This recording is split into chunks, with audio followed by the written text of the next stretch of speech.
Hello! Hey! It's me. For the third time, I am on Omid's channel. What in so the world? about. Last week, we talked about what it's like to be proud and happy. And own your sexuality. Yeah. And love who you are. Yep. Yeah. So I'm gonna link that below. Ooh, right here.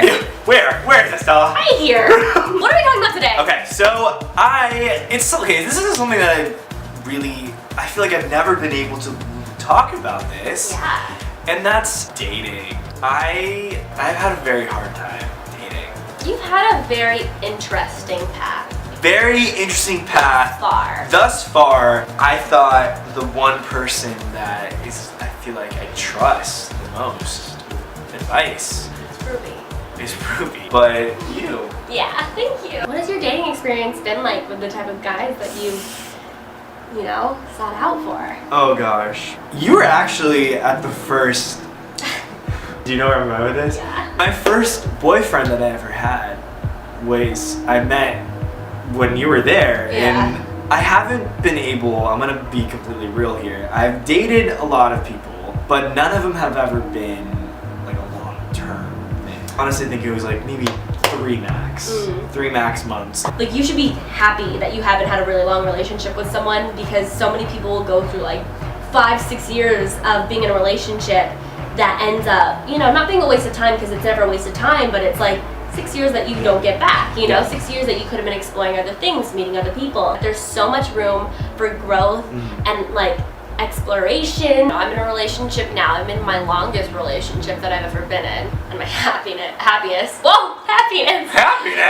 happiest relationship. The most functioning relationship that I've ever been in. It hasn't always been a great journey. I've dated men who have been, really awful to me. I've dated men that have been really nice to me. It is definitely something that it takes a lot of work. Being single and being in a relationship, they both take work. It's hard to me. It's guys. So difficult. I've done a lot. I've done dating apps. Those personally have never really worked for me. A lot of the men that I've dated in my life, especially now being in a relationship with Eric, have been friends. I feel like it sets up a really good platform of friendship and knowing who each other are. Like, Eric knows so much about me. He's seen me through so many different phases of my life and doesn't judge me for them and isn't shocked by them. What do you suggest for me? Just like to wait for like when I'm least expecting it to go out and meet someone at a bar or something? No, I think that the thing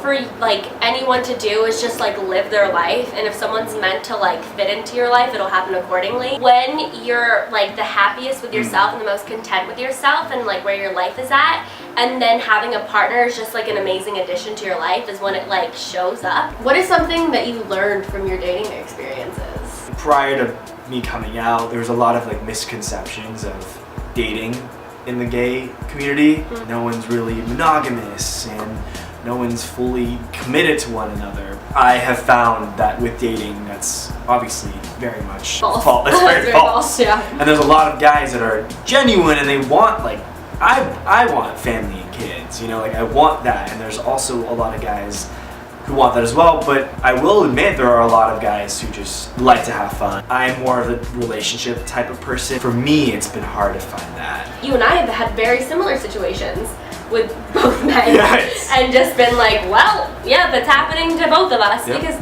people are human. We're human. We're all human. Doesn't matter what I like. It's at the end of the day, So because you have more experience than I do, what are your honest secrets for having a lasting, healthy relationship? Eric, we'll come take a little seat. Eric! This is Eric. Hello, Internet. This is my boyfriend. You also agree that it's beneficial to be friends first. There's no secrets at that point because then you kind of know. You've had a chance to get to know them and it not be so like, time crunched. Yeah.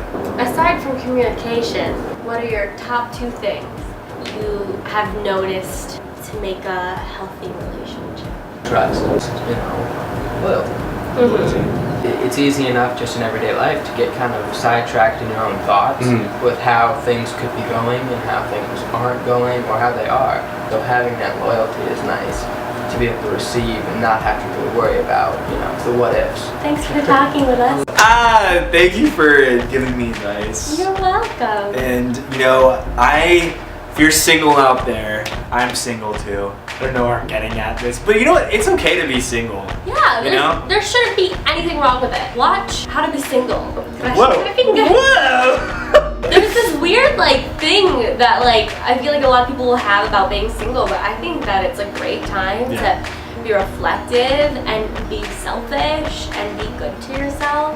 And you don't have to put up with having to make anyone else happy or, you know, worry about anyone else's feelings. I'm jealous. Aww. I'm jealous because I love Eric. But Okay, but I it's didn't love part of Eric, it. then I would be jealous. Love you. I love you. Thanks for having me on. Of course. For the third time. Third time. We're gonna make it a fourth. Are we? What?